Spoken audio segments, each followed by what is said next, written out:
This conference will now be recorded. अद्य शुक्रवासरः अथवा भृगुवासरः पौष शुद्ध द्वितीया दिनांक 15 जानेवारी 2021 हमाधव निदान मधुकोष्टिका निदान प्रकरण दोषगति शंखं चक्रं जलौकान् ददतमृतघटं चारुदोर्भिश्चतुर्भिः सूक्ष्मस्वच्छातिहृद्यांशुकपरिविलसन् मौलिमं भोजनेत्रं कालाम्भोदोज्ज्वलाङ्गं कटितटविलसच्चारुपीताम्बराढ्यं वन्दे धन्वन्तरिं निखिलकदवनप्रौढदावाग्निलीलम् प्रौढदावाग्निलीलम् ब्रह्मणो हि समारब्धाम् आत्रेयाद्येषु पूजिताम् अस्मदाचार्यपर्यन्तां वन्दे गुरुपरम्पराम् आयुर्वेदरतं वन्दे माधवाख्यं महागुरुम् आयुर्वेदामृतं सर्वं शिष्येभ्यो यः प्रदत्तवान् द्रष्टाज्ञानी दृष्टकर्मा कृतकर्मा तथैव च अध्यापको विषक्श्रेष्ठो महान् संशोधकस्तथा गुणैरेतैः समुदितैः यत्कार्यं प्रतनोति सः समृद्ध्यर्थं हि कार्यस्य वयं नु प्रयतामहे सरस्वत्यै नमो यस्याः प्रसादात् पुण्यकर्मभिः बुद्धिदर्पणसङ्क्रान्तं जगदध्यक्षमीक्षते आत्रेयं प्रथमं वन्दे आयुर्वेदजगद्गुरुम् आयुर्वेदामृतं सर्वं गृहीत्वा हि सुरेश्वरात् अग्निवेशादिकेभ्यो यत् प्रयच्छत्नि सप्तमः प्रथमं तन्त्रकर्तारम् अग्निवेशं नमाम्यहम्।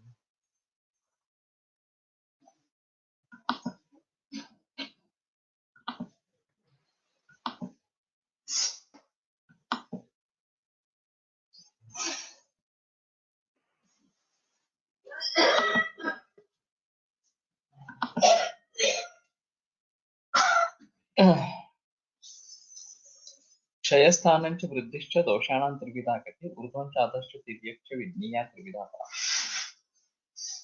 तर्हि ऊर्ध्वं चाधश्च तिर्यक् च विज्ञेया त्रिविधा परा इत्यस्मिन् विषये मया उक्तं ह्यः यत् एषा गतिः विशेषतः वायोः वर्तते। एवञ्च पित्तं पङ्गु कफः पङ्गु पङ्गुः अपघातः वायुना यत्र नीयन्ते तत्र गच्छन्ति अथवा तत्र वर्षन्ति मेघवत्। अतः वायुः प्रधानः अर्थात् नेता सर्वेषामपि अन्ययोः द्वयोः दोषयोः वा धातुमलादीनाम् इति। अतः तस्यैव प्राधान्यं दृश्यते एवं गतिमत्वं केवलं वायोरधीनम् इति तत्र स्पष्टतया दृश्यते। तो जैसे कि मैंने कल इसके बारे में काफी बहस की है ऊर्ध्वं चाधश्च तिर्यक् विधा परा और सम्मूर्छना के बारे में बात की थी कि दो विभिन्न गति वाले पदार्थ जब एक दूसरे से टकरा जाते हैं तो उससे कुछ अलग चीज बनती है और इसीलिए दोष दूष समूर्छना एक अलग चीज है और पारद और गंधक ये समूर्छना एक अलग चीज इस प्रकार की है और उसी के आधार पर ये जो शास्त्र की दवाइयां काम करती है वो एक अलग अनुभव अलग अलग चीज इस प्रकार की रहेगी। त्रिविधा चापरा कोष्ठ शाखा मर्मास्ति संदेश। तो ये तीसरी गति है शाखा कोष्ठ मर्म अस्थि संदेश इस प्रकार से। और इसके बारे में भी मैंने गुरुकुल में स्वतंत्र रूप से भी काफी सविस्तर विचार सामने रखा है। इस बहाने भी फिर से वो सामने रखता हूँ। तो आज का लेक्चर या कल का भी लेक्चर इसी में चला जाएगा। कोष्ठ शाखा मर्मास्ति संधि ये 3 रोग मार्ग इस प्रकार के बताए गए हैं। तो अभ्यंतर कोष्ठ जो एक तरीके से महास्रोतस, ये अंतःकोष्ठो महास्रोत आम पक्वाशयाश्रय, इस प्रकार का बताया गया है। शाखा रक्तादय त्वक्च, इस प्रकार से बताया गया है। रक्तादय से शुरू करके त्वक, ये सब शाखाओं में समाविष्ट होते हैं। और मध्यम मार्ग जो है वो संधि और सभी मर्म उसमें समाविष्ट इस प्रकार के होते हैं। और दोषों की गति, प्राकृतिक गति और वैकृतिक गति, इन सभी में होती रहती है। प्रायः ऐसा दिखाई देता है कि आहार ये सबसे अहम कारण है स्वास्थ्य का या फिर रोगों का। और शुरुआत दोषों की कोष्ठ से ही होती है, जो आम पक्वाशयाश्रय या महास्रोत कहलाया जाता है। और फिर वहां से दोष शाखाओं में या मध्यम रोग मार्ग में चले जाते हैं और वहां रोग निर्माण करते हैं। शमयतांप्रयोगेण सुखम व कोष्ठमानयेत् ज्ञात्वा कोष्ठ प्रपन्नांश यथा सुन्दम विनिर्णय।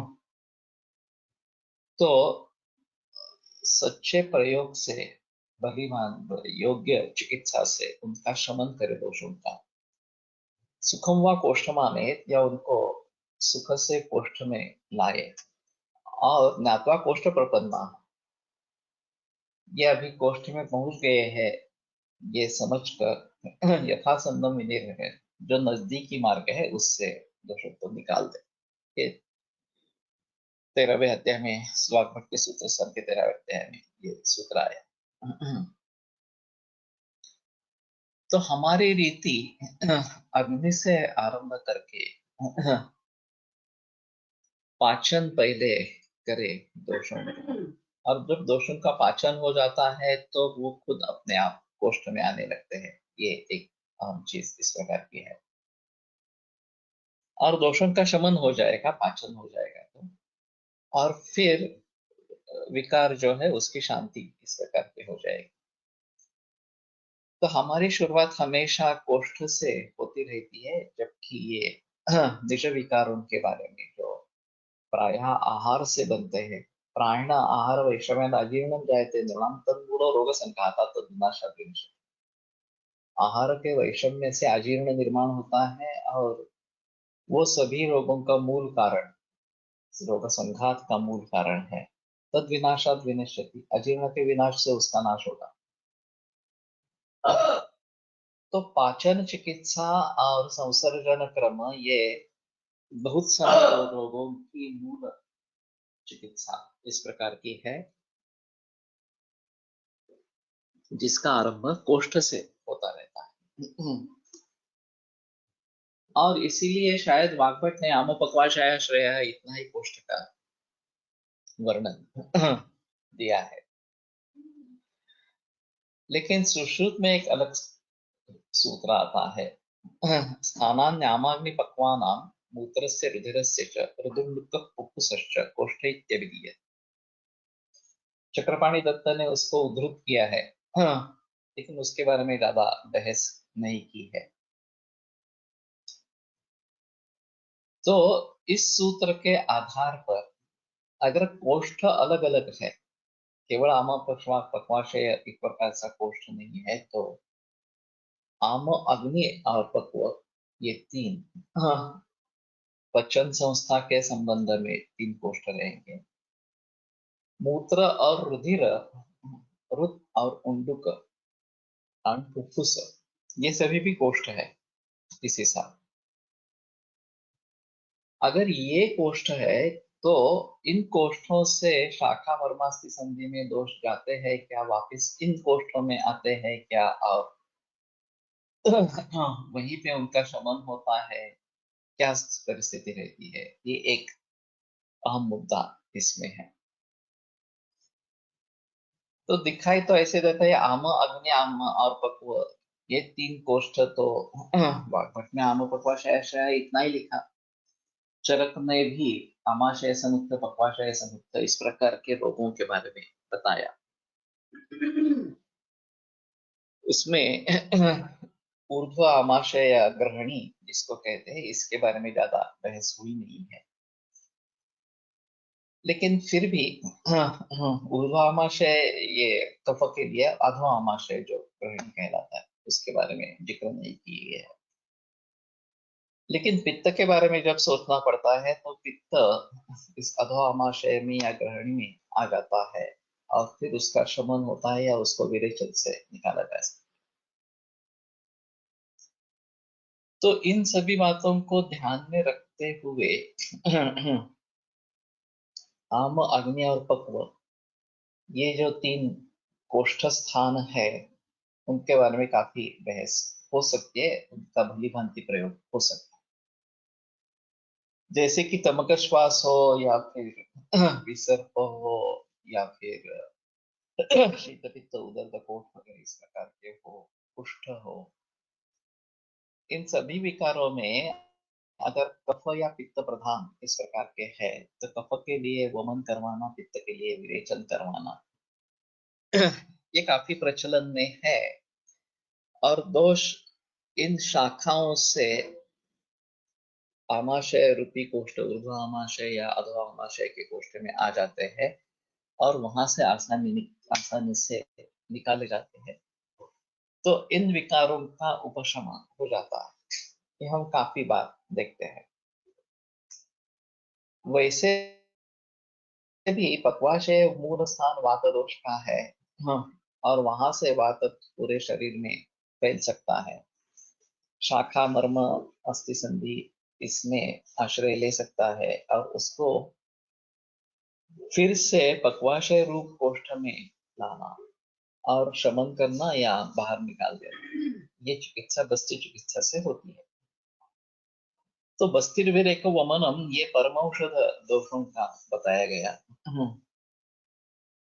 और ये कोष्ठ शाखादि गति पर निर्भर इस प्रकार का है कि दोष कहीं भी फैले हो शरीर में, शाखाओं में स्थित हो या मध्यम रोग मार्ग में स्थित हो, उनको भली भांति इस आम, अग्न्याशय और अग्नि और पक्व इस प्रकार के आशयों में लाया जा सकता है, कोष्ठ में लाया जा सकता है, उनका शमन किया जा सकता है या उनका शोधन किया जा सकता है।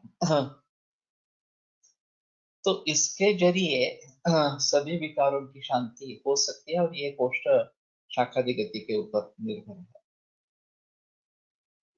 अब रही बात मूत्रस्य च रुधिरस्य च वगैरह के बारे में, तो स्थानान्यामान्य पक्वानां मूत्रस्य रुधिरस्य च, मूत्र का भी एक कोष्ठ इस प्रकार का बताया गया है। और जैसे इन कोष्ठों से दोष दूसरी जगह जाते हैं और फिर वापिस वहां पे आते हैं, और वहां से उनको निकाला जा सकता है, उसी प्रकार मूत्र का कोष्ठ जो मूत्राशय या यूरिनरी ब्लैडर कहलाता है, वहां से भी दोष दूसरी जगह जा सकते हैं और फिर वहां मूत्र व स्रोतस में आ सकते हैं। अभी इसका कॉमन जो उदाहरण व्यवहार में दिखाई देता है, वो डायबिटीज का मरीज है, या हाइपरटेंशन का है, या दोनों का मरीज है, इस प्रकार से पानी ज्यादा पीते हैं, क्योंकि पानी के बारे में कोई बहस नहीं करता। दही खाते हैं, उसके बारे में कोई बहस नहीं करता कि ये नहीं लेना है। और सूजन आने लगती है, दही विशेषात शोधक इस प्रकार का बताया गया है। तो पावों में, हाथ पर, मुंह पर या पूरे बदन पर सूजन आना आरंभ होता है। तो ये लक्षण है, इस मानकर लोग डॉक्टर के पास जाते हैं, डॉक्टर डायूरेटिक्स शुरू कर देता है। और डायूरेटिक्स का आरंभ होते ही सूजन कम होने लगती है, लेकिन मूत्र परिवर्तन बहुत मात्रा में होता है, रोगी को रिलीफ मिल जाता है। कि सूजन आई थी, पाँव गुरुत्व इस प्रकार का था, अब सूजन निकल गई, शरीर में हल्कापन महसूस होने लगा। फिर स्थिति ये होती है कि ये होने के बाद प्यास तो बहुत लगती है, और पानी के बारे में कोई जिक्र नहीं होता कि पानी कम ही पीना है, ऐसा नहीं बताया जाता इन लोगों को। तो फिर से पानी पीते हैं, फिर से सूजन बढ़ती है, दही भी सेवन चालू रहता है, और एक विशेष सर्कल सेट हो जाता है। इस प्रकार से दही, पानी वगैरह कारणों से सूजन का निर्माण होना, डायरेटिक्स से सूजन चली जाना, और फिर प्यास लगना, पानी पीना, ज्यादा पानी पीना, और फिर से सूजन आना। अभी इस दुष्ट चक्र को भेदना जरूरी है। तो मैं बताता रहता हूँ कि पानी कम ही पियो, खास करके बहुद्रवा श्लेष्मात्र दोष विशेष डायबिटीज के बारे में बताया गया है, प्रमेह के बारे में। तो प्रमेही व्यक्ति को तो पानी बहुत ही कम पीना है। ये जितनी प्यास लगे उतना ही पानी, एक दो घूंट इतना ही हर समय लेना है, उससे ज्यादा पानी, गिलास भर पानी ऐसा पीना ही नहीं है वगैरह। तो ये मूत्राशय रूपी कोष्ठ है, क्लेद शरीर में बढ़ रहा है, और क्लेद निकाल देना ये मूत्र का कर्तव्य है, और उसी के साथ दोषों को भी बाहर निकाला जा सकता है। तो डायरेटिक ये एक्शन करती है कि उस दोष संघात को, जो कफ प्रधान इस प्रकार का है, वो मूत्राशय में लेके आती है, ब्लैडर में लेके आती है, और फिर फोर्सफुली उस मूत्र को बाहर निकाल देती है। अब एलोपैथी के हिसाब में मूत्राशय का डायरेक्ट कनेक्शन बाह्य भावों से या हाथ पैर वगैरह से नहीं है।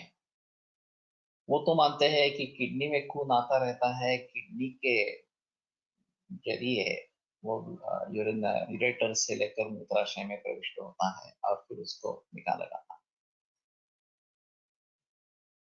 अब हमारे हिसाब में डायूरेटिक्स का कार्य किस प्रकार से होता है, ये देखना थोड़ा जरूरी रहेगा। वैसे तो बताते हैं कि किडनी को फ्लश करते हैं, ऐसा ही एलोपैथी मानती है,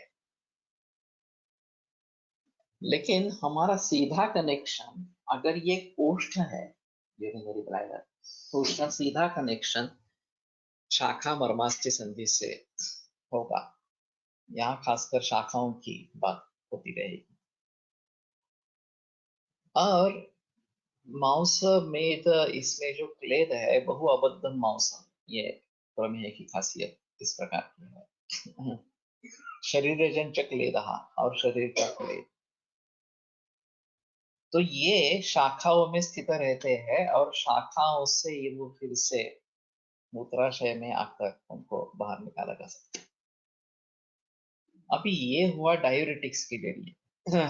लेकिन अगर हम लंघन पाचन करेंगे, खास करके जल महाभूत का पचन जिससे हो जाए, क्लेद का पचन जिससे हो जाए, वो अगर करेंगे तो भी दोष मूत्राशय में आएंगे और बाहर निकाले जाएंगे। कभी कभी ऐसा होता है कि लासिक्स इतना दे देते हैं कि आगे लासिक्स का कुछ परिणाम ही नहीं हो, और लासिक्स से इंजेक्शन लगवाए तो भी कुछ परिणाम नहीं हो रहा, और पूरा शरीर इसमें सूजन आ गई है, इस प्रकार की स्थिति रही। होतं ना, होतं. तेच मी सांगते, पण त्याला पाचन आवश्यक आहे. तो उसमें लंघन और पाचन अगर करेंगे, जब तक भूख नहीं लगे खाना नहीं खाना है, जब तक प्यास नहीं लगे पानी नहीं पीना है। और शुरू में ऐसा होगा, केवल लाजामंड या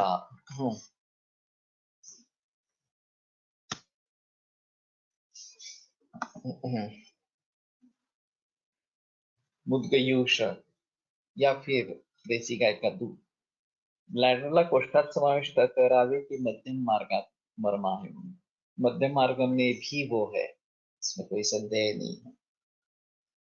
ये से आपत्ति हृदय के बारे में भी होने वाली है कि हृदय भी मर्म बताया गया है और हृदय भी कोष्ठ बताया गया है,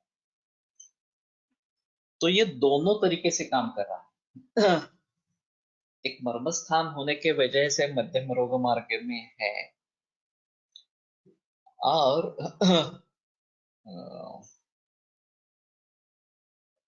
कोष्ठ में इनका अंतर्भाव किया है, तो उसके बारे में भी सोचना पड़ेगा। क्रूर कोष्ठ मृदु कोष्ठ है, पक्वाशय और दर्शक नहीं सकता, ये सिर्फ पक्वाशय के बारे में है और खास करके विरेचन की औषध देने के बारे में इसके बारे में सोचना है, या कई प्रमेह वगैरह इसके बारे में क्रूर कोष्ठ होते हैं इसके बारे में सोचना है। लेकिन वो कोष्ठ की संकल्पना कुछ अलग इस प्रकार की है, आशय के बारे में ये ज्यादा उसका संबंध नहीं है। तो कहने का तात्पर्य अर्थ है कि अगर इस अवस्था में लंघन पाचन किया जाए तो अपने आप ये मूत्र अपने मूत्राशय में या क्लेद अपने मूत्राशय में कोष्ठ में आने लगता, वो ब्लैडर किडनी के द्वारा आता है या सीधा ब्लैडर में पहुंच जाता है, ये कहना मुश्किल है। एलोपैथी तो कहेगी कि किडनी से ही आता होगा इस प्रकार का, लेकिन मैं मानता हूं कि अगर कोष्ठ शाखा गति इस प्रकार की है तो कुछ ये अलग माहौल इस प्रकार का होगा जो हमें दिखाई नहीं देगा। सूक्ष्मत्वान् नोपलभ्यन्ते मुखान्यासां सहस्रशः, ये जो बात बताई है सुश्रुत में, तो उसके आधार पर हम कह सकेंगे कि ये सीधा मूत्राशय में आ सकता है क्लेद और फिर उसको बाहर निकाला जा सकता है। मैं बार बार जिक्र करता आया हूं कि हमारे हिसाब में अन्नव स्रोतस और उदक व स्रोतस ये अलग बताए गए हैं।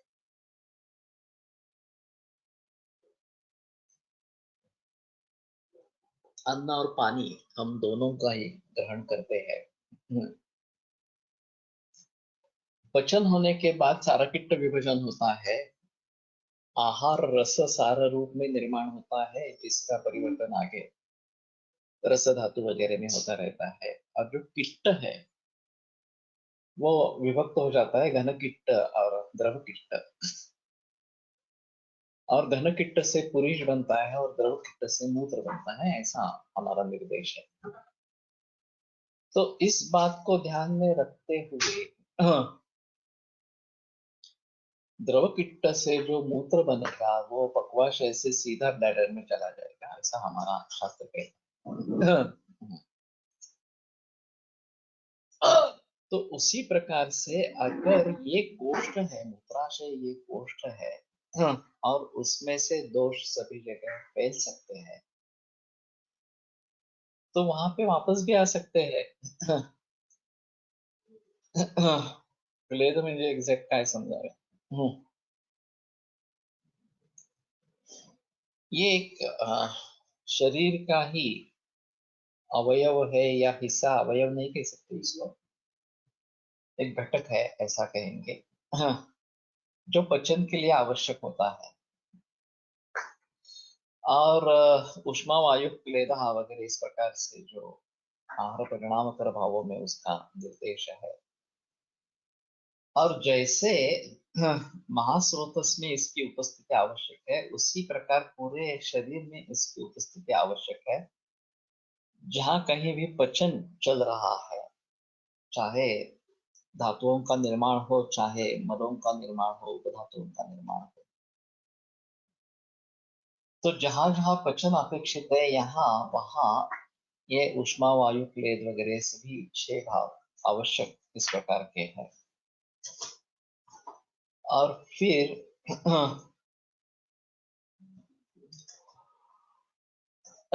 ये अगर ज्यादा हो जाए, विशेषतः पानी दही अचार वगैरह इस प्रकार के पदार्थ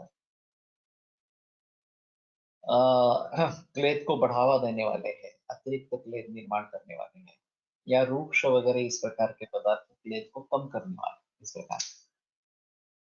सर्दी जुकाम में अगर पक्व कफ है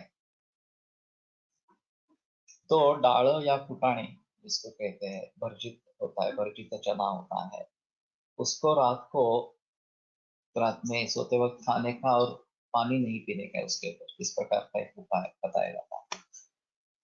इससे कफ का शोषण हो जाता है। अगर पक्व कफ है तो कोई दिक्कत नहीं है, अपक्व कफ है तो उसके लिए तो पाचन नहीं करना है। If Mutra goes directly to bladder, then what may be the function of kidneys? हमारा पूरा दृष्टिकोण अलग ही है। ये मैंने कई बार बात कही है कि माइक्रोस्कोप की खोज एक अहम खोज है आधुनिक विज्ञान में। इससे फोकस्ड अप्रोच हो गया और एनाटॉमिकल स्ट्रक्चर को बहुत सारा महत्व मिल गया। मास्क वॉइस, मेरा तो वॉइस ओके है।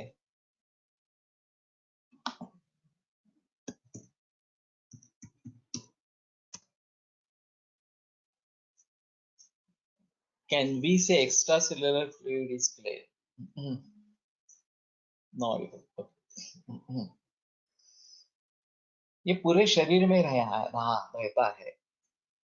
एक्स्ट्रा सेल्यूलर फ्लूइड, अब ये कंसेप्ट मॉडर्न में है या नहीं मुझे मालूम नहीं है, लेकिन एनाटॉमी के हिसाब से पूरे शरीर को देखना और सिस्टम वाइज अप्रोच, ये एलोपैथी का अप्रोच है, जो फ्रेगमेंटेड या फोकस अप्रोच इस प्रकार। और हमारे हिसाब में और उसके आधार पर उसके कर्म निर्भर इस प्रकार के। तो जिस प्रकार की सिस्टम है, कार्डियोवास्कुलर हो, सर्कुलेटरी हो या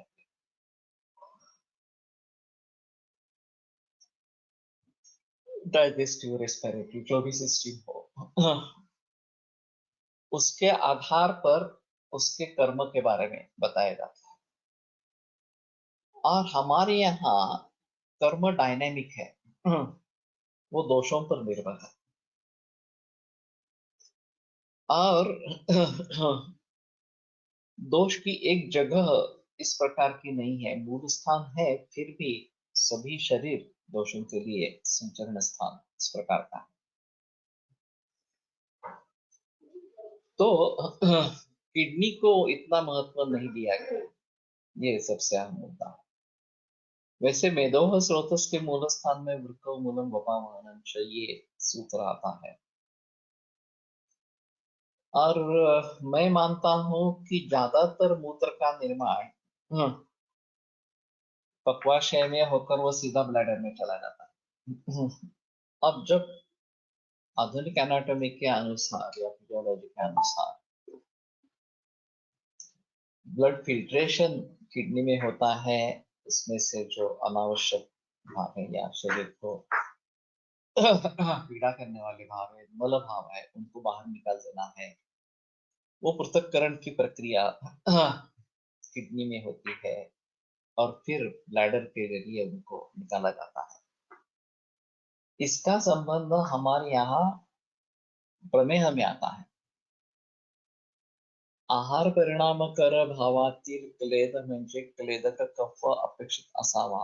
इन जनरल क्लेद म्हणजे धातू पचनात उत्पन्न होणारा किष्ट भाव, कफ, पित्त, नखरोम वगैरे असे स्वीकारता येईल का? एक अहम चीज ऐसी है कि आहार परिणाम कर भाव, इसमें ये नहीं बताया गया कि जो बाहरी आहार हम लेते हैं उसी के परिणाम के लिए ये भाव। धातु वही धात्वाहार, धातु ये भी धात्वाहार इस प्रकार के हैं। तो अगर एक धातु दूसरे धातु का आहार बनता है तो उसके परिणाम के लिए भी आहार परिणाम कर भाव अपेक्षित रहे। ये दो सूत्रों को इकट्ठा लाना है, धातु वही धात्वाहार इस प्रकार से। और आहार परिणाम कर भाव ये है। तो जब भी कहीं पचन होता है तो ये सभी भाव आवश्यक है। और क्लेद उतना ही चाहिए कि यावत् क्लेदे अन्नम, अन्न का क्लेद निर्माण हो। अति क्लेदो विनाशना, अति क्लेद हो गया तो वो अग्निनाश कर। आमविष्टब्धयोः कोष्ठम निष्पिपासो व्यपक्विके। आमाजीर्ण और विष्टब्धा इसमें पिपासा नहीं है, पानी पीने की इच्छा नहीं है, तो भी जल पिए। कहाँ तक पिए? हाँ, यावत् क्लेदे तन्न, जब तक अन्न का क्लेदन नहीं होता। अति क्लेद हो जाएगा तो वो भी अच्छा नहीं है, वो अग्निनाश है इस प्रकार का।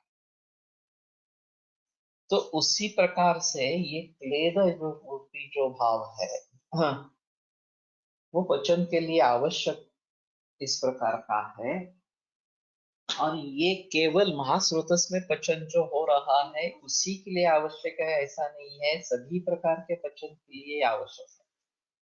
चाहे धातुगत, उपधातुगत या मल, इनका जो पाचन अपेक्षित है, इन सभी में ये भाव अपेक्षित है। तो ये क्लेद आहार से निर्माण होने वाला जो क्लेद है, आहार संबद्ध जो क्लेद है, जो बाहर निकालने योग्य है, वो उसी समय निकाला जाएगा। पक्वाशय से मूत्र में आकर निकाला जाएगा। लेकिन अगर ये क्लेद आगे चला जाता है, धातुओं का जब परिणमन शुरू होता है उसमें भी चला जाता है, तो मेदो धातु के यहाँ उसको रोक सकते हैं, उसको अलग कर सकते हैं और फिर उसको मूत्राशय में लाते हैं।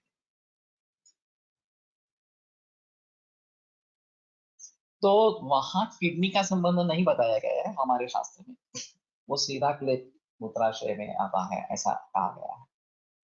लेकिन तात्पर्य अर्थ यही है कि प्रभूत आविल मूत्रता, ये प्रमेय का लक्षण बताया गया है। यह आविलत्व इस क्लेद के कारण निर्माण होता रहता है। और इसके जरिए ये मूत्र को निकाला जाता है। दातार गुरुजी हैज मेंशन्ड मूत्र विरेचन और मूत्र विशोधन as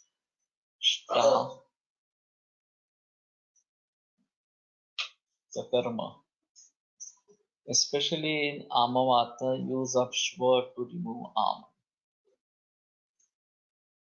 Shatkarma, what it is? तो अगर जल महाभूत का पचन नहीं हो रहा और जल महाभूत कहीं कहीं संचित इस प्रकार का हो रहा है, और उसको भली भांति उसका पाचन करके उसको इस बस्ती में लाते हैं और उसको निकाल देते हैं, जो उनकी श्व की चिकित्सा बताई जाती है। मैंने काफी बार इसका प्रयोग किया है। और दशमूल घन और वृक्षवादी गुगुल या चंद्रप्रभा, ये साथ में मैं प्रयोग करता हूँ। दशमूल घन जो है, दशमूल वातघ्न और शोथघ्न दोनों है। तो शोथ के बारे में जो संप्राप्ति बताई गई है, पितरक्त कफान वायु दुष्टो दुष्टान बहिस्सिराः नीत्वा रुद्रगतिस्तैः कुर्यात्तम मांस संशय। तो इस सिराओं से बाहर इस प्रकार का निकल जाता है, वायु, रक्त, पित्त, कफ इनको बाहर निकालता है। तो उनको फिर से इस प्रकार से सिरारूपी कोष्ठ में लाना और फिर पाचन करके इस क्लेद को मूत्राशय में लाना, ये एक अहम चीज इसमें रहेगी। गणेश महाराज का भी एक अनुभव रहा है इस प्रकार की पूरी सूजन बदन में थी, मूत्र प्रवृत्ति बिल्कुल नहीं थी। लंघन पाचन करने के बाद बड़ी मात्रा में मूत्र प्रवर्तन हुआ और फिर सिम्टम्स सब सबसाइड इस प्रकार के हो गए। एलोपैथी के हिसाब में किडनी फेलियर की पेशेंट। कई रोगों में उदर जैसी स्थिति दिखती है, वैसे किडनी फेलियर में भी असाइटिस हो जाता है। और इस स्थिति में पाचन अगर हो जाता है तो मूत्राशय में वो चला जाता है और फिर निकाला जाता है। मूत्राशय से वृक्क का अपेक्षित होना मुश्किल है। सीधा रेफरेंस कोई नहीं है। और हम ऋषि मुनियों के वचनों पर विश्वास रखेंगे। सूक्ष्मत्वान् नोपलभ्यन्ते मुखान्यासाम सहस्रशः, ये जो वो बताते हैं, तो उसको हम क्यों व्यर्थ मानेंगे? शब्द प्रमाण है, हमारा प्रमुख प्रमाण है। केवल आधुनिक एनाटॉमिक के जरिए वो सिद्ध नहीं हो सकता, इसलिए उसको ठुकरा देना उचित नहीं है। हमारे हिसाब में पक्वाशय में निर्मित होकर मूत्र सीधा मूत्राशय में यूरिनरी ब्लैडर में चला जाता है। ये मानने में कोई प्रत्यवाय इस प्रकार का नहीं रहेगा। आगे शायद सिद्ध भी होगा, मालूम नहीं। जैसे गट ब्रेन की कल्पना अभी अभी उभर आई, और फिर लोग उसकी प्रशंसा करने लगे, हाँ यह हमारे ग्रंथ में पहले से ही है, वगैरह वगैरह इस प्रकार से। वैसे शायद ये भी हो सकता है, लेकिन वो हो ना हो, हमारा हमारे शास्त्र पर विश्वास होना बहुत जरूरी है, श्रद्धा होना बहुत जरूरी है। तो कहने की बात यह है कि इस प्रकार के जल महाभूत का अगर पचन अच्छा नहीं हुआ हो और आम स्वरूप में ही, क्लेद स्वरूप में ही वो शरीर में फैला हो, तो पाचन होने के बाद वो मूत्राशय में इस प्रकार का आ जाएगा। सरित सागरम यथा, ये जो उपमा वहां पे दी गई है, जैसे सभी नदियां सागर में जाकर मिलती है, सागर से मिलती है, उसी प्रकार जो भी आप्य क्लेद भाव इस प्रकार के हैं, वो पचन होने पर अगर निकालने योग्य इस प्रकार के हैं, तो मूत्राशय में आकर बाहर निकाले जाएंगे, इस प्रकार से नाक के बाहर निकाले जाएंगे। तो ये मूत्राशय इस समय में एक कोष्ठ का काम करता है। और शाखाओं से या अन्य मर्म स्थानों से मूत्र या क्लेद मूत्राशय में आता है और बाहर निकाला जाता है। ये मैंने प्रमेय के बारे में कहा।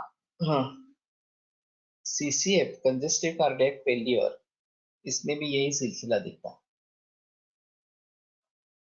उसमें रुद विस्तार इस प्रकार का हो जाता है, कार्डियोमेगाली हो जाती है, और उसका एक निगेटिव प्रेशर फुफ्फुस पे आ जाता है, उसका नेगेटिव प्रेशर लीवर पे आ जाता है, लीवर नीचे आ जाती है और पाल्पेबल हो जाती है, सूजन रहती है, श्वासकष्टता इस प्रकार की रहती है। अब इस अवस्था में एलोपैथी में भी डायूरेटिक्स का प्रयोग करते हैं, चाहे ओरल देते हैं या इंजेक्टेबल देते हैं। अगर कठिन गंभीर अवस्था है तो इंजेक्टेबल दे देते हैं। जैसे ही मूत्र का निष्कासन होता रहता है, कलेजे निकल जाता है, तो हृदय के ऊपर जो प्रेशर है वो कम हो जाता है, कार्डियोमेगाली कम हो जाती है, फुफ्फुस के ऊपर जो नेगेटिव प्रेशर है वो भी चला जाता है, लीवर भी अपने स्थान पे चली जाती है। ये काफी देखा है। अब माता शंतनीने वृक्काचा अग्निवस्थेमध्ये प्रवेश समावेश केला। एक बार मुझे किताब अभी तो याद नहीं है, दातार गुरु जी की किताब, एक बार शायद देखेंगे तो एक अलग चीज रहेगी। आहार पचन झालं नाही योग्य प्रकारे, तर आम जलचे पाचन योग्य झाले नाही, ते क्लेद असा पण विचार करता येईल का? आपण दोन्ही, कारण दोन्ही आपण ग्रहण कर, दोनों हो सकते हैं। अन्न के बारे में भी पचन का सवाल हो सकता है, पानी के बारे में भी पचन का सवाल हो सकता है। और दोनों का अंतर प्रवेश एक ही स्थान से होता है, आमाशय में ही दोनों आते हैं। लेकिन ये दो संस्थाएं अलग है, अन्नव स्रोतस अलग है और उदक स्रोतस अलग है। कि कहाँ बाइफरकेशन होता है, हाँ, ये सोचना थोड़ा जरूरी होगा। उदक स्रोतस के बारे में ज्यादा बहस है नहीं। तानुमूलन क्लोमच, ये जो उसके मूल स्थान इस प्रकार के बताए गए हैं, वो शायद तृष्णा या पिपासा स्थान इस तरीके से सोचा गया है।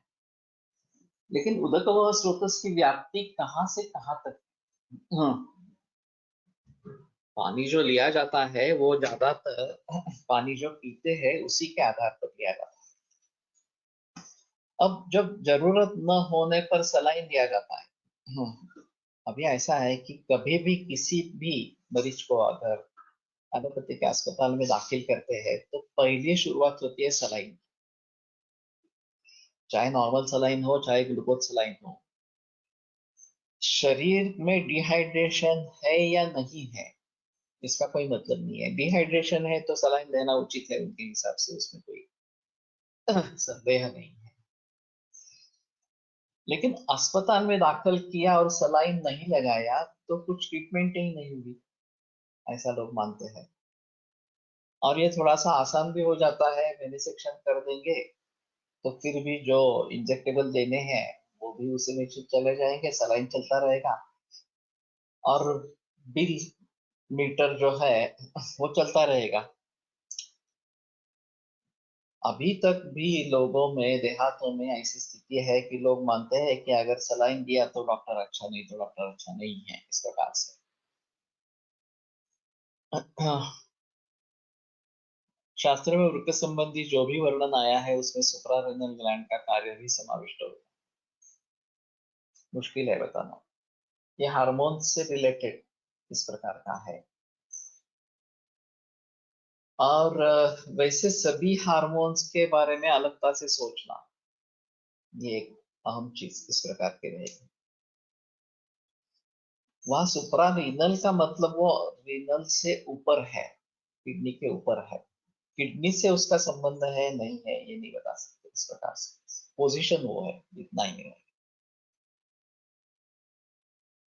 तो इस प्रकार का जब सलाइन ज्यादा मात्रा में देते हैं, जरूरत न होने पर देते हैं, तो उससे लंग कंजेशन बढ़ता है। ये काफी लोगों में देखा जाता है। और फिर श्वासकष्टता होती है, उसके लिए ऑक्सीजन दे देते हैं या फिर डाययूरेटिक्स का प्रयोग करते हैं। तो एक तरीके से सलाइन चलाना, एक तरीके से डाययूरेटिक्स देना। और फिर रहेगी बात इलेक्ट्रोलाइट इम्बैलेंस की। सचमुच इलेक्ट्रोलाइट इम्बैलेंस है या नहीं है, ये एक अलग देखना इस प्रकार का होगा। और इम्बैलेंस है तो किस चीज का इम्बैलेंस है उतना ही देना जरूरी है, लेकिन सभी देते रहते हैं ऐसा है। गाय कुंटीला बांधून ठेवतात तसे रुग्ण सलाईनने बांधून ठेवतात, पळून जाऊ नये म्हणून। लेकिन इसमें अहम रोल पैसों का है। सलाइन की जितनी बोतलें चढ़ती है उतना बिल बढ़ता जाता है, और लोग भी मानते हैं कि सलाइन देना जरूरी होता है। अगर पेशेंट्स कुछ खा पी नहीं रहा तो सलाइन देना एक बार ठीक है, लेकिन पेशेंट अच्छा खासा खा पी रहा है तो भी सलाइन देना ये मूर्खता है। डिहाइड्रेशन बिल्कुल ही नहीं है तो सलाइन देना मूर्खता, इस प्रकार। मेरी एक पेडिट्रिशियन से बात हुई थी। अ, ये बालकों में दस्त होना एक काफी कॉमन प्रॉब्लम इस प्रकार का है। तो माता पिता भी बहुत सजग होते हैं, घबरा जाते हैं, तुरंत अस्पताल में दाखिल कर। तो मैंने पूछा कि अस्पताल में दाखिल करने की आवश्यकता कब होती है, तो उन्होंने डिहाइड्रेशन होता है तो करना है। डिहाइड्रेशन को कैसे समझेंगे, तो बोले अगर बच्चा सो रहा है तो डिहाइड्रेशन 100% नहीं है। तो ये अच्छा पैरामीटर है, सीधा पैरामीटर है कि दस्त होने के बावजूद भी बच्चा अगर सो रहा है तो डिहाइड्रेशन नहीं है। वैसे हम पेट को भी देखकर समझ पाते हैं डिहाइड्रेशन है या नहीं है वगैरह इस प्रकार से। मैंने अभी कैंसर के 2-3 मरीज में डिहाइड्रेशन काफी देखा। इनटेक कुछ भी नहीं था और बहुत ही डिहाइड्रेशन इस प्रकार का था। एक दूसरी ऐसी केस थी, ज्वर के लिए आई थी और काफी डिहाइड्रेशन था। और मैंने उसको यहाँ पे शरबत पिलाया और शरबत पिलाने पे वो थोड़ा होश में आ गई इस प्रकार से। तो ये अलग चीज है, डिहाइड्रेशन अगर है तो एक अलग चीज है, उसमें सलाइन दे देना ये एक अलग चीज इस प्रकार की है।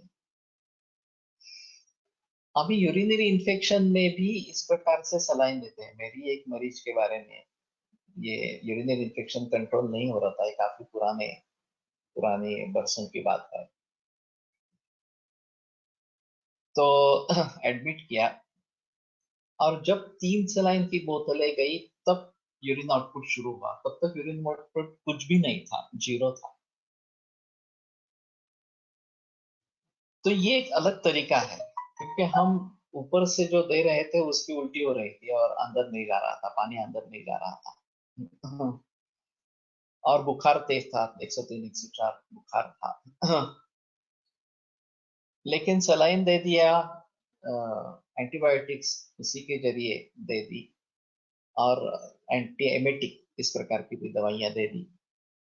ये सब सिम्टोमेटिक रिलीफ के जरिए, हाँ, इन्फेक्शन जैसे एंटीबायोटिक्स के कवर हो गया और सलाइन से आपूर्ति हो गई, डिहाइड्रेशन के बारे में डिहाइड्रेशन हो गया, तो यूरिन आउटपुट बढ़ा, बुखार भी उतर गया, पेशेंट 2 दिन में ठीक हो गई। अब ये जो एलोपैथी का करिश्मा है, हाँ, वो किन किन आधारों पर है ये देखना चाहिए और किस किस तरीके से ये सफलता इसमें मिली है इसके बारे में सोचना जरूरी है।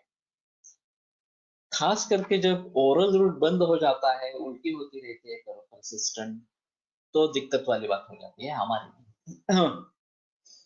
वहां एलोपैथी सलाइन के जरिए अपना कार्य निभा सकती है, ये एक उसकी अहमियत इस प्रकार की है। मूत्र परिवर्तन कमी झाले नसेल तरी डिहायड्रेशन नाही असे समजता येते। ये भी है, अगर मूत्र अलग रूप से हो रहा है, यस्योच्चारं विना मूत्रं सम्यक् वायुश्च गच्छति दीप्ताग्निर्लघुकोष्ठस्य स्थितस्तस्योदरामयः। यह अतिसार में अंत में सूत्र आया है। तो ये भी पूछना जरूरी है कि अगर मानो 10-12 दस्त हो रहे हैं और उसके बावजूद भी स्वतंत्र रूप से मूत्र परिवर्तन हो रहा है या वायु परिवर्तन हो रहा है तो डरने की बात नहीं। अगर स्वतंत्र मूत्र परिवर्तन नहीं हो रहा और मूत्र बहुत ही कम हो गया है तो डरने की बात है, डिहाइड्रेशन इस प्रकार का है। क्लेद जास्त असल्यामुळे आउटपुट नाही आणि क्लेद कमी असल्यामुळे पण आउटपुट नाही असं होऊ शकतं। पाचन नहीं है तो क्लेद ज्यादा होने पर भी आउटपुट नहीं। जैसे तुम्हारे बारे में जो केस थी कि क्लेद बहुत है फिर भी पाचन नहीं है उसका, लंघन पाचन करने से क्लेद का पचन होने लगा तो क्लेद अपने आप बाहर निकलने लगा। और क्लेद बिल्कुल कम है जैसे कि डिहाइड्रेशन की परिस्थिति है तो उसमें से भी ये क्लेद बाहर नहीं निकलेगा और फिर आपत्ति इस प्रकार की है। तो क्लेद एक अहम भाव इसमें है जो पाचन के लिए आवश्यक है और केवल जो हमारा अन्न पानी इसी के पाचन के लिए आवश्यक है ऐसा नहीं है, शरीरांतर्गत जहां भी पचन चल रहा है धातु के स्तर पर, मलों के स्तर पर वगैरह, वहां सभी जगह क्लेद उतना आवश्यक है जितना पाचन के लिए आवश्यक है, उतना आवश्यक है ही। और उसका पचन नहीं हुआ तो ये मूत्राशय से लेकर पूरे शरीर में फैल सकता है। जैसे आम निर्माण हुआ तो वो फिर से आमाशय में लाया जाता। दुष्टम आमाशयगतम रसम आमुप्रचक्षते। आहार रस बना या पहला धातु बना, रस धातु भी बना,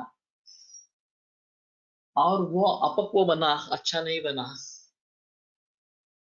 तो फिर उसको फिर से आमाशय में लाया जाता है।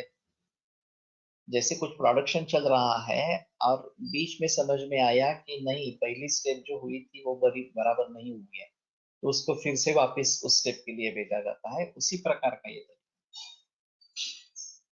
तो इसी प्रकार से क्लेद बना और बाहर नहीं निकल रहा है, यूरिन में, मूत्राशय में उसको लाकर रख दिया ताकि मूत्र के साथ वो निकल जाए। लेकिन अगर वो अपक्व है तो वो फिर भी वहां बैठा रहेगा, वो जाएगा नहीं बाहर। इस प्रकार से उल्टा वहां से पूरे शरीर में फैल जाएगा, जैसे कि डायबिटीज में होता है, सीसीएफ में होता है। जब उसका पाचन होगा, ये डायूरेटिक्स की एक्शन जैसे फोर्सफुल उसको बाहर निकाल देना है। अपक्व अवस्था में आमोदोष का अगर बाहर निकाल देंगे तो जैसी आपत्ति होगी वैसी प्रकार, उसी प्रकार की आपत्ति जब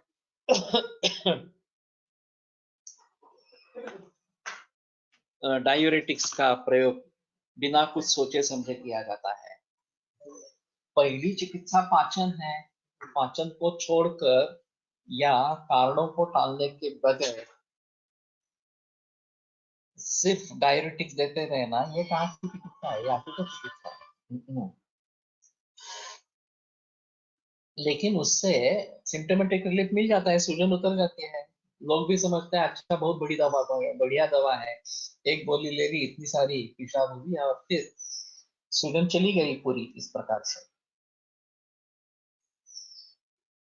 तो हम समझ ही नहीं रहे अंदर क्या चल रहा है। तो बेहतर ऑप्शन ये है कि उसको भली भांति समझे कि ये क्यों हो रहा है, कैसे हो रहा है, संप्राप्ति को माने, और फिर उस क्लेद का पाचन करेंगे तो भी वो अपने आप निकल जाए। पानी रिस्ट्रिक्ट करेंगे, जैसे अन्न रिस्ट्रिक्ट करने पर शरीर में स्थित आम की तरफ अग्नि मुड़ता है। आहारम पचति शिखी दोषान आहार वर्जित पचति। अगर सामने आहार है तो पहले आहार का ही पचन करेगा, आहार नहीं है तो दोष के पचन की तरफ मुड़ेगा। उसी प्रकार से अगर लंघन किया गया, पाचन किया गया, तो वो अग्नि उस तरफ मुड़ेगा, उसका पाचन करना आरंभ करेगा। हाँ। और वो पाचन होने के बाद वो अपने आप बाहर निकलने लगेगा। हाँ। तो सबसे अहम चीज है कि फोर्सफुली डायूरेटिक्स का प्रयोग करके इस प्रकार से मूत्र को बाहर निकालना उचित है या नहीं है। मैं मानता हूं कि नहीं उचित है। मूल रूप से बहुद्रवा श्लेष्मा ये अगर कारण है तो उस बहुद्रव की चिकित्सा होनी चाहिए और उसको टालने के लिए प्रयास होणे चाहिए। काही वर्षापूर्वी आयुर्वेदिक औषधे आयव्ही द्वारे देण्यासाठी उपलब्ध होती, तसेच इंजेक्शन मध्येही आयुर्वेदिक औषधे उपलब्ध होती। या दोन्ही प्रकारच्या औषधींची कारणुकता ॲलोपॅथिक औषधापेक्षा जास्त होती, परंतु काही कारणांनी औषधे बंद झाली। अशा औषधे पुन्हा वापरात आणता येतील का? ये तो पूरा एलोपैथी के सिस्टम के आधार पर इंटीग्रेशन है। इसके बारे में सोच सकते हैं, क्योंकि हमारी मुसीबत जो है, अगर ओरल ओरल रूट बंद हो जाएगा तो हमें इसका सहारा लेना पड़ता है। अस्पताल, एलोपैथिक अस्पताल में रोगियों को दाखिल करना पड़ता है और फिर हमारे हाथ में केस नहीं रहती। ये हमारी दिक्कत है। अभी ये आयुर्वेदिक सलाइन के बारे में तो मैंने सोचा नहीं था, लेकिन आयुर्वेदिक इंजेक्शंस के बारे में सोचा था। और ये शायद उस समय इसलिए निर्माण हुए कि इंजेक्शन पर लोगों की बड़ी श्रद्धा होती है, अभी भी है। और बृहत्वाद चिंतामणि का इंजेक्शन, समीर पत्र का इंजेक्शन, ऐसे मैंने सुने थे। बाकी मालूम नहीं है एलोपैथी के हिसाब से उसकी कार्बोकता कैसी होती है, क्या होती है, इसके बारे में थोड़ा सोचना पड़ेगा। और नॉर्मल सलाइन या ग्लूकोज सलाइन ये आपूर्ति है वास्तव में। ज्यादा से ज्यादा हम रक्त तक ही जा सकते हैं, उसके आगे कुछ नहीं कर सकते। रक्त में मैचिंग करना वगैरह जरूरी होता है, इसमें मैच करने की जरूरत है। तो कई दफा मैं ऐसा कहता हूँ कि अगर आपका परिचय का कोई एलोपैथी का डॉक्टर है, चाहे बीएमएस भी हो लेकिन एलोपैथी प्रैक्टिस कर रहा हो, और वो अगर सलाइन देने के लिए तैयार है या वो एलोपैथी की दवा देने के लिए तैयार है, वो साथ में करो, हमारी दवा चालू रहने दो, पाचन दंडन वगैरह जो कंसेप्ट है वो हमारे ही रहने दो। इस प्रकार से कॉम्प्रोमाइज कहाँ पे करना है ये थोड़ा सा सोचना पड़ेगा। हाँ। और वृद्धि समाने सर्वेशा विपरीत विपर्या इस सूत्र के आधार पर ये कॉम्प्रोमाइज चल सकेगा, ये केवल रूट बदला है, हमने ओरल रूट से जाकर सलाइन का रूट इस्तेमाल किया है इस प्रकार से। सम्यक लेद निर्मितीची लक्षणे कोणती आहेत? ऐसा तो ग्रंथों में नहीं है कुछ निर्देश। म्हणजे क्लेद दोष धातू मल एक्सेट्राची कामे करत राहतो, भूमिका बदलत राहतो, क्लेदचा सेपरेट विचार प्रामुख्याने करण्याची गरज राहील का? दोष धातू मलाचा विचार केल्यावर का महाभूता लेवलवर विचार करावा? इसका एक अहम हिस्सा है क्लेद दोष धातु मल सभी का। अगर धातुओं ही धातुआहार रहा, ये स्थिति है, एक धातु दूसरे धातु का आहार इस प्रकार का आहे, बस हा पण एक मार्ग आहे ना आपल्याकडे, वो बहिर्मुख स्रोतस एक तरीके से है, और बाहर निकालने के लिए ये एक मार्ग इस प्रकार का।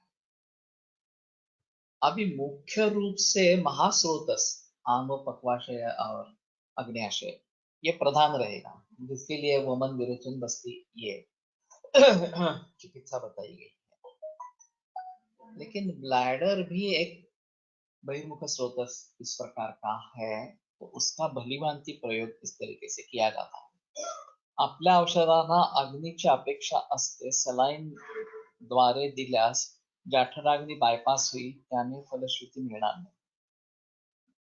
लेकिन इसमें ऐसा भी है ना कि लंघन पाचन की कंसेप्ट तो हमें करनी ही है, उसमें संदेह नहीं रहेगा। ये केवल अगर क्लेद भाव या द्रव भाव शरीर में कमी है, उसकी आपूर्ति के लिए ये कुछ काल के लिए या कुछ सीमित उपयोग के लिए ही करना है। एलोपैथी जैसे सलाइन देते नहीं रहेगा, आपूर्ति हो गई तो फिर सलाइन बंद कर देना है। अगर मुंह से खाना जा रहा है, पानी पी रहा है, तो सलाइन बंद कर देना है, तो फिर आगे करने की कोई आपत्ति नहीं है। अभी सवाल ये उठता है जब इस प्रकार की नौबत आ जाती है, जैसे मैंने वो बताया था कि यूरिनरी इन्फेक्शन बहुत स्ट्रांग था और हमारी दवाइयों से कंट्रोल नहीं हो रहा था, वो तो पूरी भक्त थी आयुर्वेद की, ऐसी भी स्थिति नहीं थी कि उसका आयुर्वेद में विश्वास नहीं था, मुझमें विश्वास नहीं था, ये भी स्थिति नहीं। लेकिन 3-4 दिन तक बुखार ऐसा ही तेज रहा, मूत्र प्रवर्तन बिल्कुल कम हो गया, बंद ही हो गया, और ऐसी स्थिति में ये हैंडल करना ये काफी मुश्किल इस प्रकार का होता है। तो हम एलोपैथी में ये सोप देंगे तो वो ट्रीट करेंगे, उसको इस प्रकार के केस में कोई प्रॉब्लम नहीं है, वो ट्रीट करते हैं। कंजेस्टिव कार्डियक फेलियर में भी डायरेटिक्स देके ट्रीट करते हैं, लेकिन वो भी अधूरी चिकित्सा है, पूरी चिकित्सा नहीं। तो हम पूरी चिकित्सा कर सकते हैं, हमारी आपत्ति सिर्फ ये द्रव भाव को बढ़ाना ये है, वो बढ़ा नहीं सकते हैं जितनी जल्दी सलाइन से बढ़ता है। तो शायद ये आपूर्ति की बात हम कर सकेंगे, एक्सेप्ट कर लेंगे। और वैसे काफी बीएमएस लोग हैं जो एलोपैथी की प्रैक्टिस करते हैं, उनके लिए सलाइन देना मामूली चीज है, उसमें कोई प्रॉब्लम नहीं। तो हम उनसे अगर जुड़ जाएंगे, हाँ, कि ऐसी ऐसी स्थिति है, तुम सलाइन का देखो, बाकी मैं देखता हूँ, चिकित्सा जो है वो सब भी मैं देखता हूँ, तो बात हो सकती है।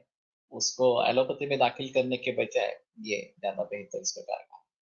मेटफॉर्मिन जैसे मेडिसिन डायबिटीज में हमारे हिसाब से किस तरह से कार्य करती होगी?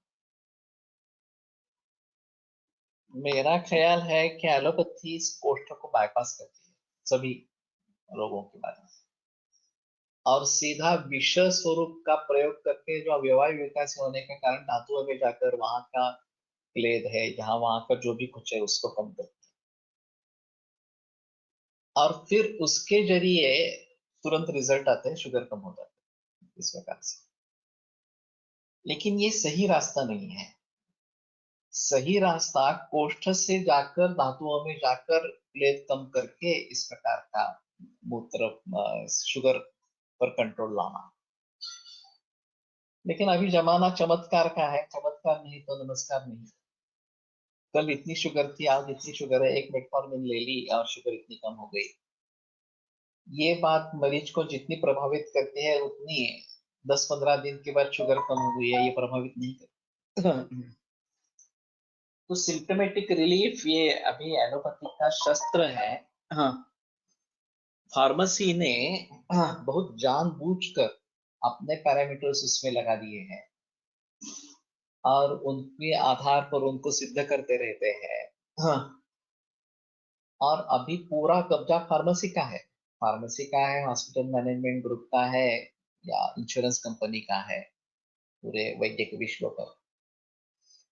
तो इस बात को भली भांति समझना है, हमें प्रैक्टिस भी करनी है, सक्सेस भी पाना है, और समय भी ज्यादा गंवाना नहीं है वगैरह। जितना फास्ट रिजल्ट एलोपैथी में आता है उतना नहीं, लेकिन फिर भी जल्दी रिजल्ट आना जरूरी सरकार का है। तो काफी दिक्कत वाली बात होती है।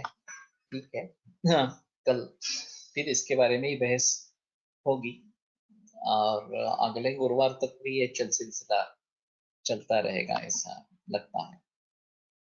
आयुर्वेद प्रकांडो निगदित इह हि शल्यतंत्र प्रधानः शिष्येभ्यः शाश्वतोऽयं निखिल जन कृपा व्याप्त चित्तेन येन आयुर्वेदस्य वाञ्छन् पुनरपि भुवने ताञ्च सुष्ठु प्रतिष्ठां श्रेष्ठं धन्वन्तरिं तं प्रणमति च सदा वैद्यवर्गो हि नूनम् वैद्यवर्गो हि नूनम्। विरम्यते व्याख्यानव्यापारः। श्वः पुनरपि मिलिष्यामः।